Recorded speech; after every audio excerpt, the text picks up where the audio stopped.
اعوذ باللہ من الشیطان الرجیم بسم اللہ الرحمن الرحیم صراط الذین انعمت علیہم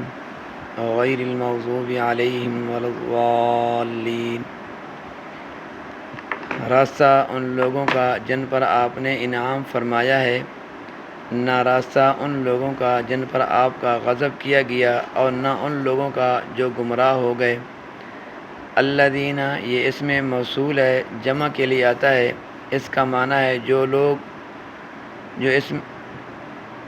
اسم موصول ہمیشہ اپنے بعد والے جملے سے مل کر اپنے پچھلے جملے کا حصہ بنتا ہے۔ انعامتا، تو نے انعام کیا، یہ لفظ انعام سے بنا ہے، اور انعام کا معنی ہے وہ کیفیت جسے انسان لذیذ پاتا ہے،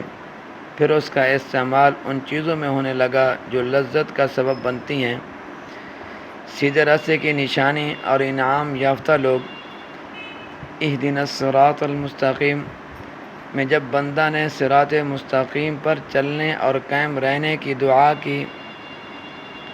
تو اب آگے اس صراط مستقیم کی نشانی اور پہچان بتلائی گئی تاکہ صراط مستقیم کا تعین ہو سکے۔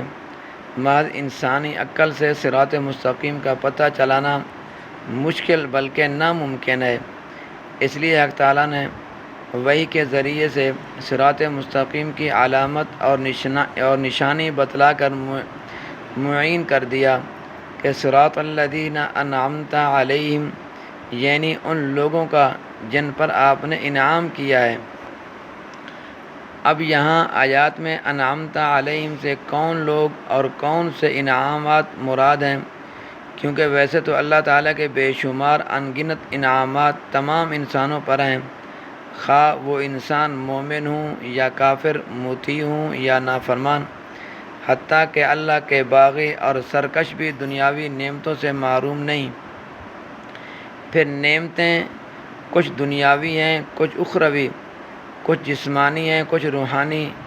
کچھ ظاہری ہیں، کچھ باطنی۔ تو انعمت علیہم میں یہاں وہ نعمتیں مراد ہیں جن کا نتیجہ آخرت میں ظاہر ہوگا، جیسے ایمان، عمل صالح، توفیق الہی، تائید غیبی، نصرت خداوندی، تقوی، پرہیزگاری وغیرہ وغیرہ۔ اور جن پر اللہ کے انعامات ہوئے، ان نعمتوں سے سرفراز فرمائے گئے، ان کی نشاندہی خود قرآن کریم میں 5ویں پارہ سورۃ النساء میں فرمائی گئی ہے، جہاں ارشاد ہے الذین انعم اللہ علیہم من النبیین والصدیقین والشہداء والصالحین، یعنی وہ لوگ جن پر اللہ تعالیٰ کا انعام ہوا انبیاء اور صدیقین اور شہداء اور صالحین ہیں۔ قرآن کریم کی اس آیات سے معلوم ہوا کہ اللہ تعالیٰ کی نظر میں یہی مذکورہ بالا 4 گروہ انعمت علیہم کے مصداق ہیں، یا یوں کہیے کہ مقبولان یا بارگاہ الہی کے یہ 4 درجات ہیں، جن میں سے سب سے اعلیٰ اور افضل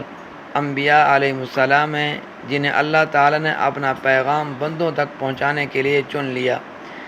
جن کے پاس وحی الہی اور جن کی تعلیم میں کسی غلطی کا امکان نہیں، اور جو ہر قسم کے گناہوں سے محفوظ اور معصوم ہوئے۔ انبیاء کے بعد دوسرے درجے پر صدیقین ہیں، جو اپنے نبی کی امت میں سب سے زیادہ رتبہ کے لوگ ہوتے ہیں۔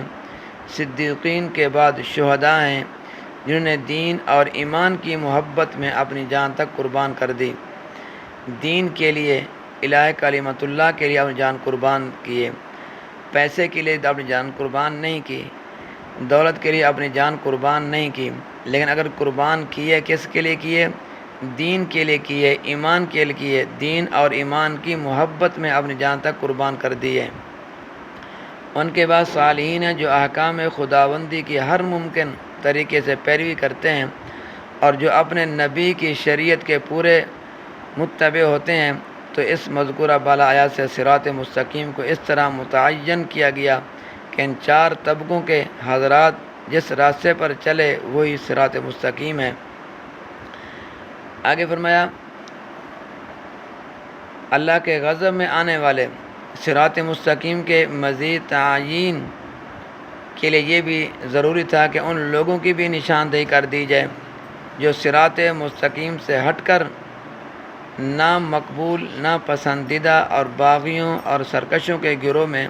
شامل ہو گئے۔ تو فرمایا غیر المغضوب علیہم ولا الضالین،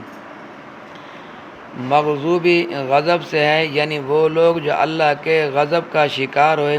جن پر اللہ تعالیٰ کا غصہ اور عذاب نازل ہوا، جنہوں نے اللہ کے احکام کی نافرمانی کی، اس کے نبیوں کو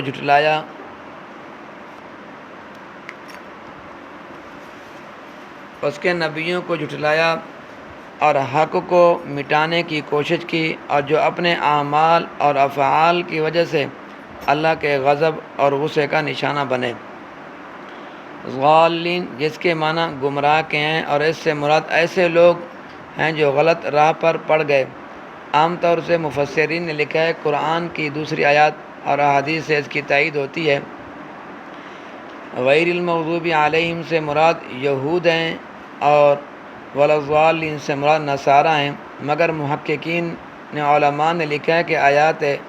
غیر المغضوب علیہم اور ولا الضالین میں مراد یہود و نصارہ تک محدود کرنے کی ضرورت نہیں، بلکہ مغضوب علیہم میں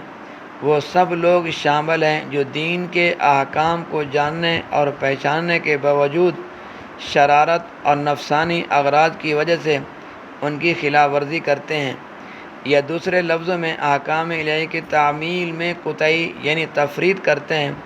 جیسے عام طور پر یہود کا حال تھا کہ دنیا کے ذلیل مفاد کی خاطر دین کو قربان کرتے اور انبیاء کی توہین کرتے۔ ضالین سے مراد وہ لوگ ہیں جو ناواقفیت اور جہالت کے سبب دین کے معاملے میں غلط راستہ پر پڑ گئے اور دین کی مقررہ حدود سے نکل کر افراط اور غلو میں مبتلا ہو گئے۔ جیسے نصارہ نبی کی تعظیم میں اتنے بڑے کہ خدائی درجہ تک پہنچا دیا۔ الغرض غیر المغضوب علیہم ولا الضالین میں بندہ اپنے خدا سے درخواست کرتا ہے کہ اللہ ہم وہ راستہ نہیں چاہتے جو اغراض نفسانی کے تابع بد عمل اور دین میں افراط کرنے والوں کا ہے، اور نہ وہ راستہ چاہتے ہیں جو جاہل اور گمراہ اور دین میں غلو کرنے والوں کا ہے۔ اللہ تبارک و تعالیٰ میرا اور آپ کا حامی و ناصر ہو۔